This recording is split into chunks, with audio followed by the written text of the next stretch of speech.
Hi, I'm Robert Toporek. What you're about to see is an interview by Joy Belluzzi, who is Dr. Rolf's final administrative assistant.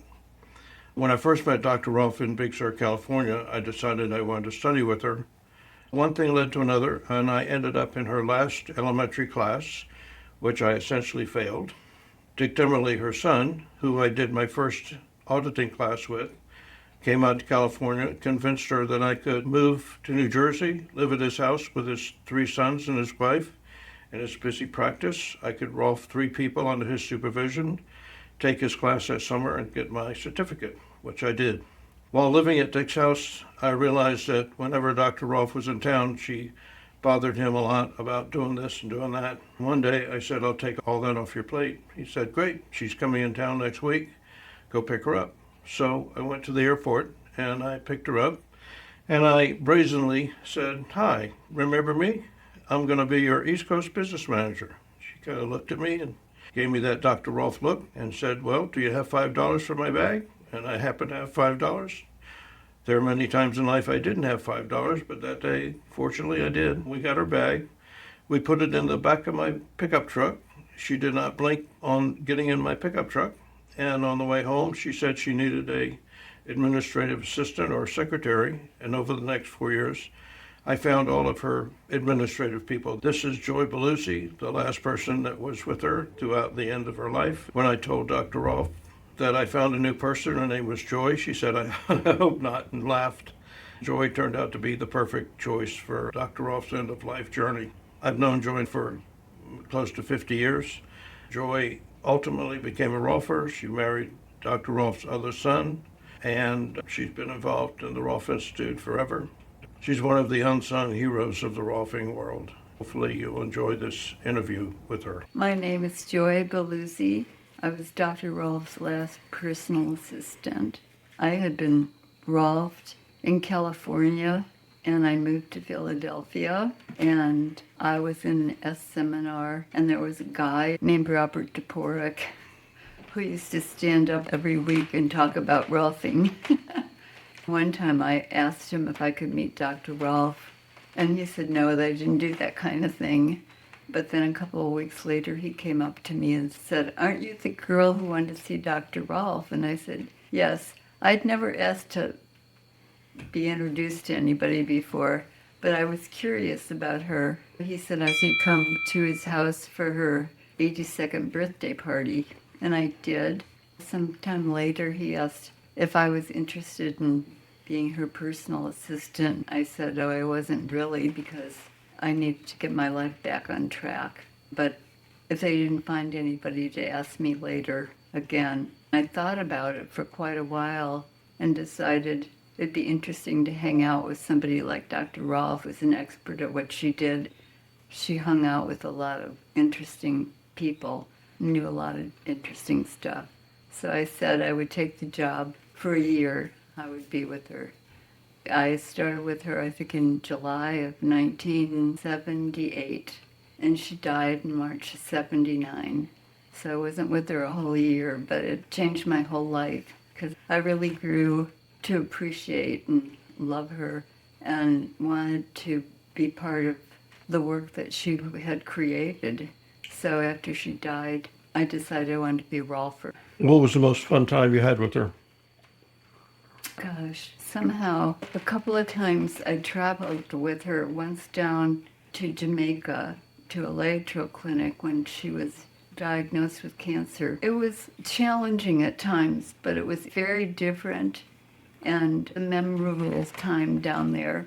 And then another time we were in Colorado for an annual meeting at the Rolf Institute, and I remember being out there with her, and it was fun and interesting. It was my first time to experience those things. There was a bunch of guys in our hotel room working on somebody else. It was an interesting, spontaneous event. What was your biggest challenge?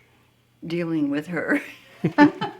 She could be wonderful and she could be difficult at times. When we were in Jamaica, she would ask me to move a lamp and put something in a place, and I would get it all arranged the way she wanted it. And then the next day, she'd want it a different way. So that could be hard. One of my memorable moments with her was down Jamaica. I was kind of at my wit's end with her, and she came the closest she ever had been, asking me if there was something wrong. She didn't say she was sorry, but she wanted to know what was going on. And I finally said, Dr. Rolf, there are times when I don't know what you want me to do, and you can be a little difficult sometimes.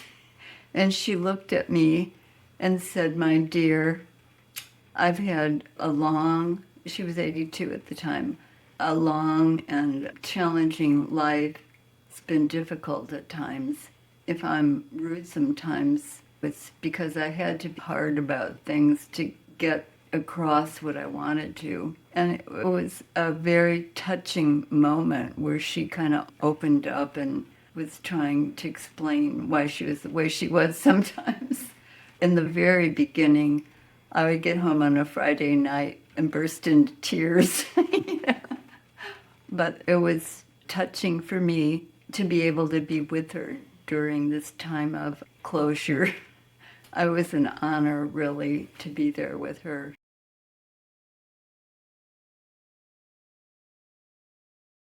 One of the things I came to admire about her was that she wasn't trying so much to cure herself or her health issue, but was trying to see what effect certain practices would have on her. When she was first diagnosed with colon cancer, she went to a psychic in New York, and then she went to this lateral clinic in Jamaica. I think it was to see what these things would do for her. After she did those things, she had surgery at the University of Pennsylvania Hospital. There were a couple of times when it looked like she was about to die. There was a little, I wouldn't say panic or whatever, but I always felt she wanted to see how things would go when she was gone, and then she'd come back. And I think when she felt somewhat at peace about things would go on without her, she was able to move on. I think it was hard for her to be losing her eyesight. She also had macular degeneration. I thought that was harder for her than anything else I've read to her sometimes. And she continuously wanted to learn. She was always trying new things, reading about new things, staying up on the latest stuff, and experimenting on herself. I had a lot of admiration for her ability to do that. If all the Rolfers in the world and all the structural integration people in the world and all the people that have benefited from her work got to hear what you would have to say about her, what would you want them to know? Oh, that is a big question. To keep an open mind. I think she was always searching. She never gave up for all kinds of the esoteric to the scientific. You know, she wasn't closed-minded about things. She kept searching and looking for answers to better humanity. We had so much admiration for her ability to keep searching for answers.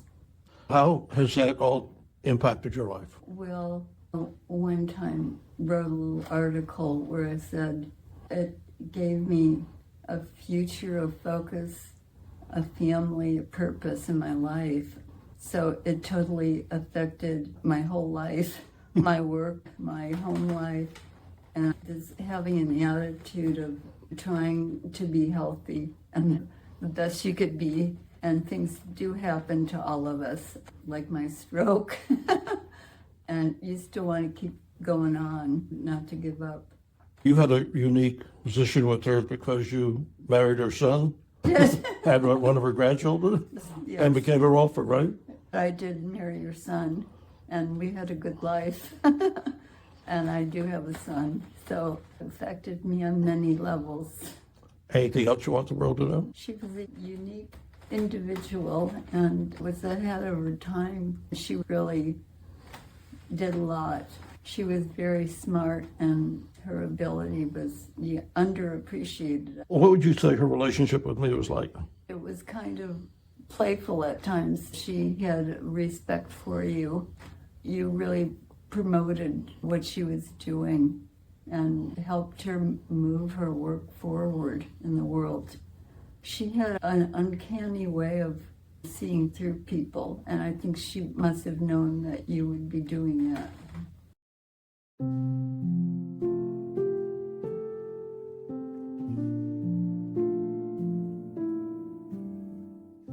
I worked directly with Dr. Rolf the last 4 years of her life.